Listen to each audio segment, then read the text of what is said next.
I always enjoyed my Sunday visits with Grandpa.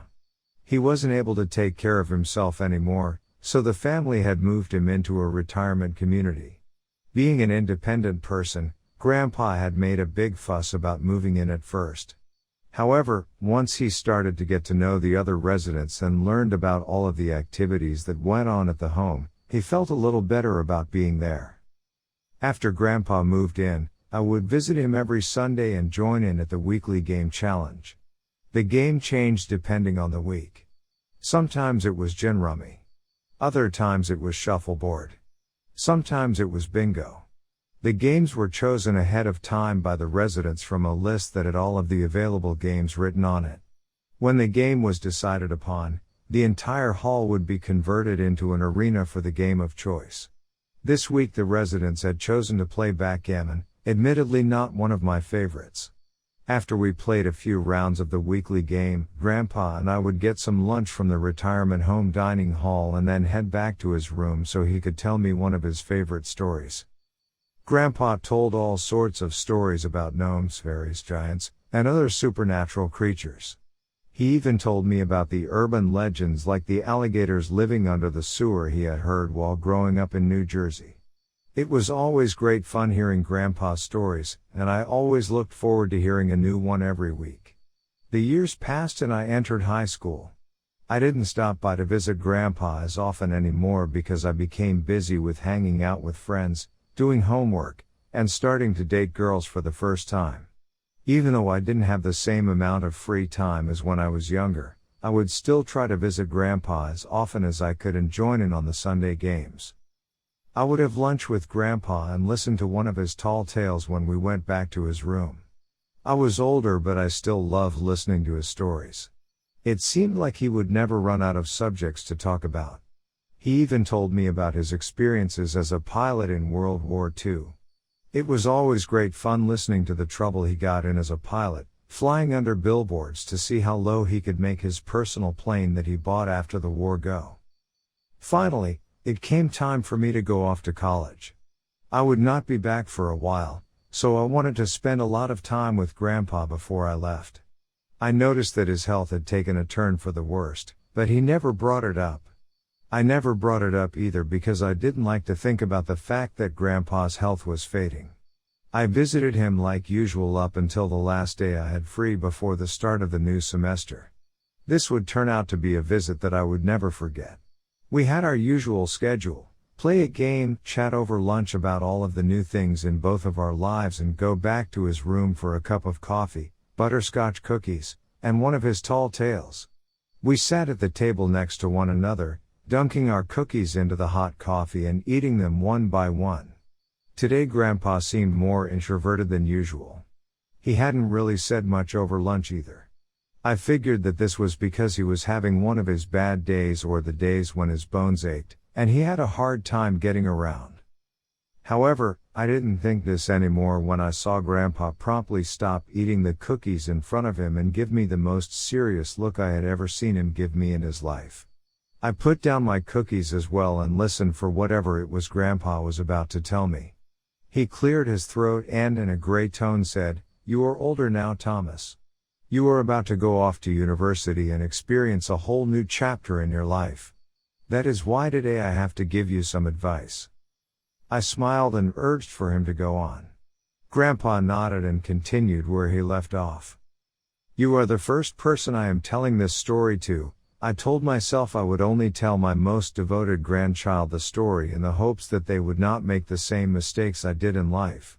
And you must promise me that you will only tell this story to your most devoted grandchild so that every generation is given a fair warning." Grandpa paused and made sure I was going to keep the promise. I swore that I would on my life, and then he continued on.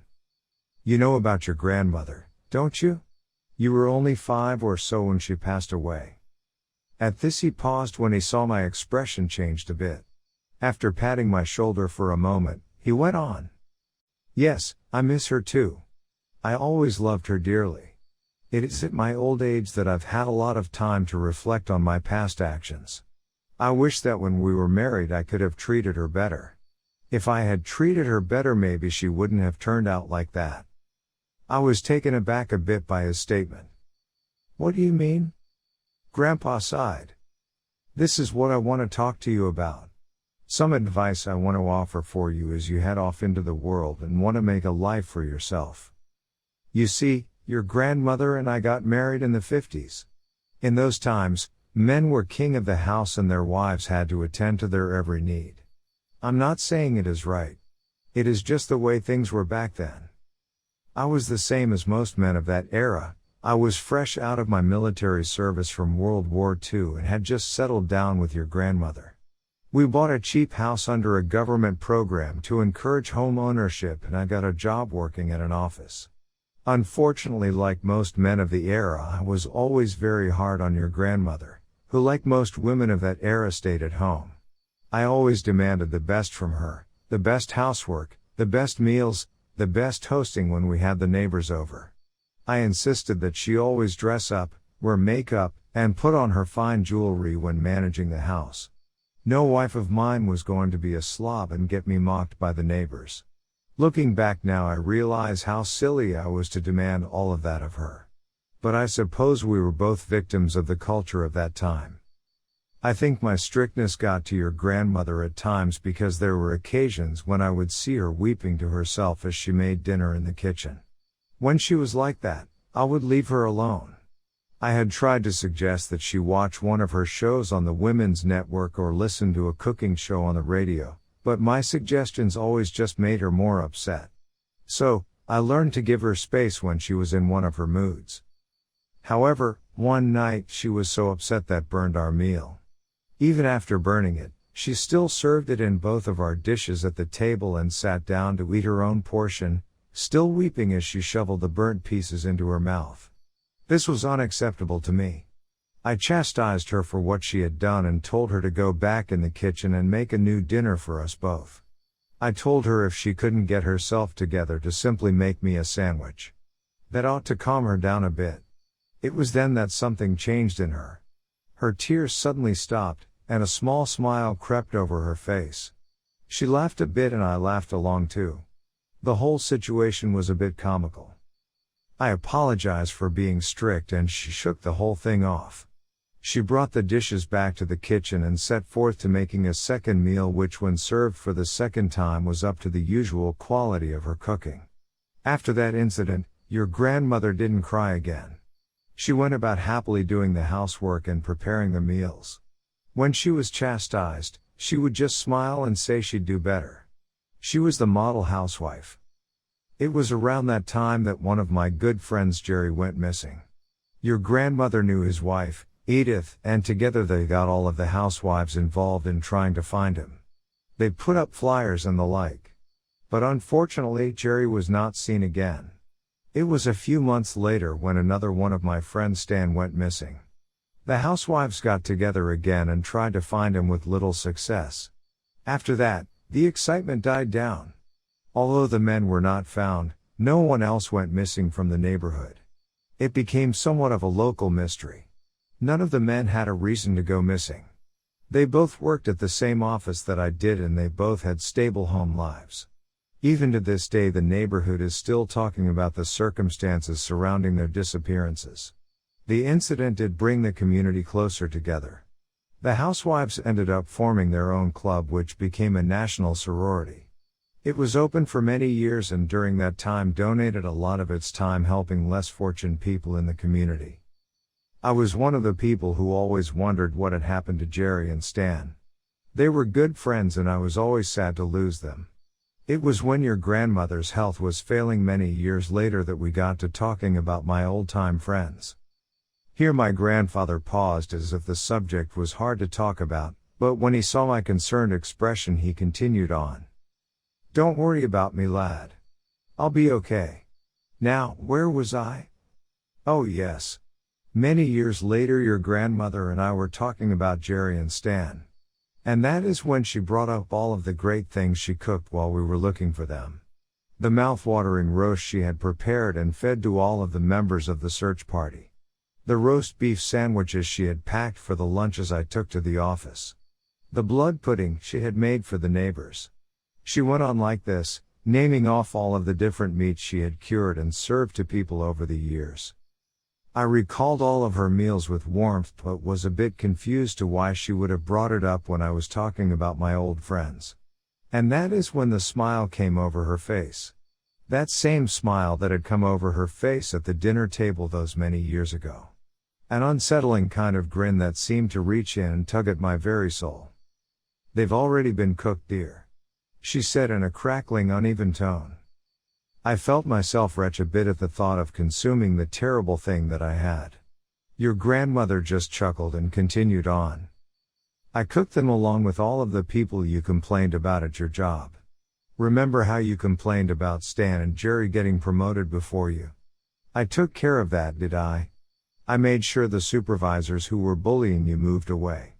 Of course, they didn't really go anywhere other than my cooking pot. I always made sure to cook a perfect meal out of all of the naysayers just for you."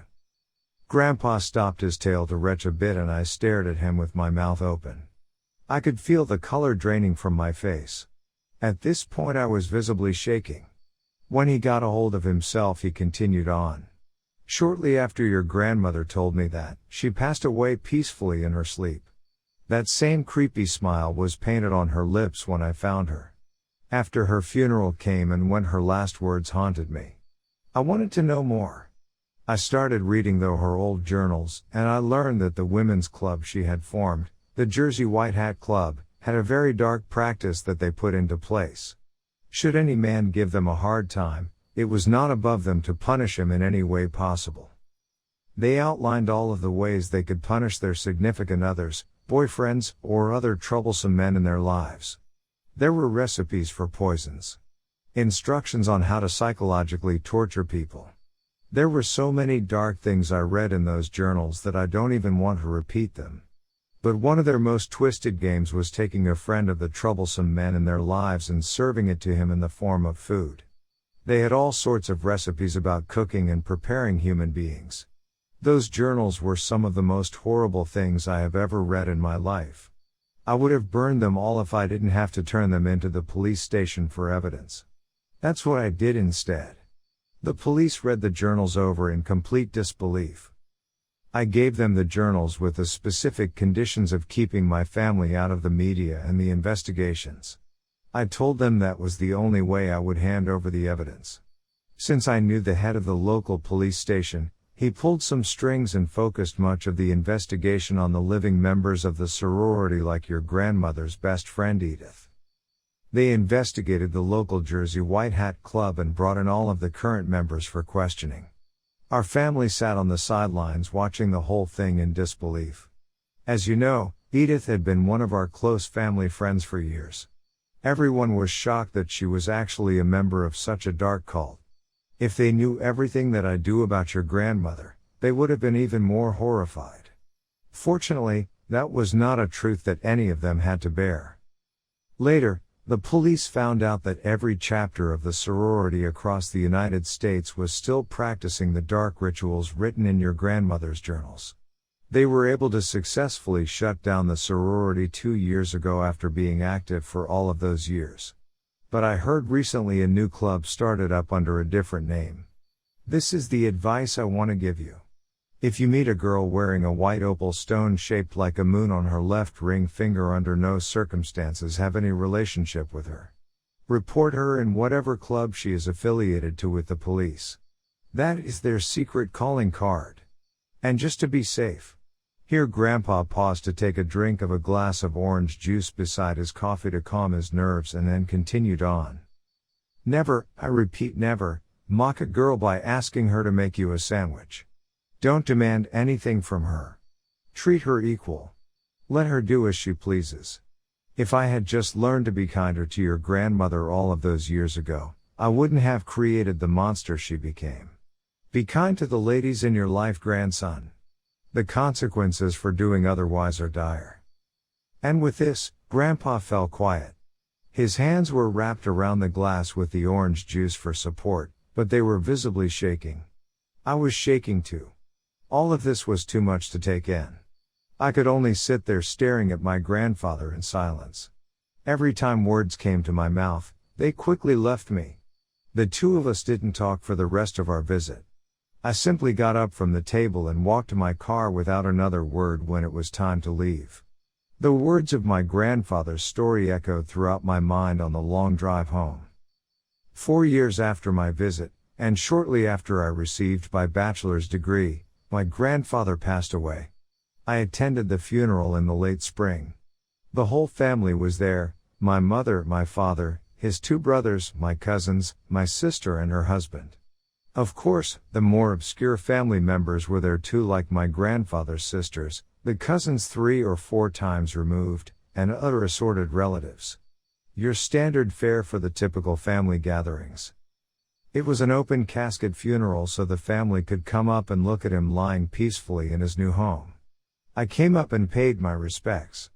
I silently promised my grandfather that I wouldn't tell what I knew to anyone in our family and thanked him for all of the good times we shared. It was then that one of my female cousins came up and paid her respects to Grandpa too.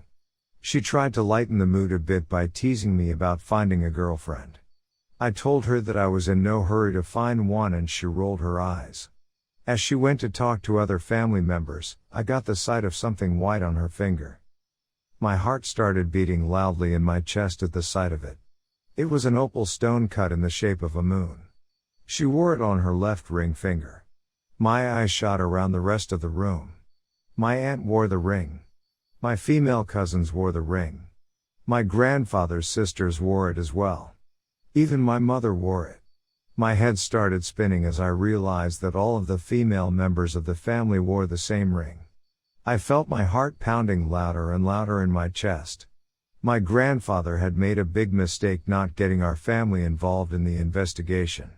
This thought washed over me as I saw more family members enter the funeral house wearing that infamous ring, and the walls felt more and more like they were closing in on me.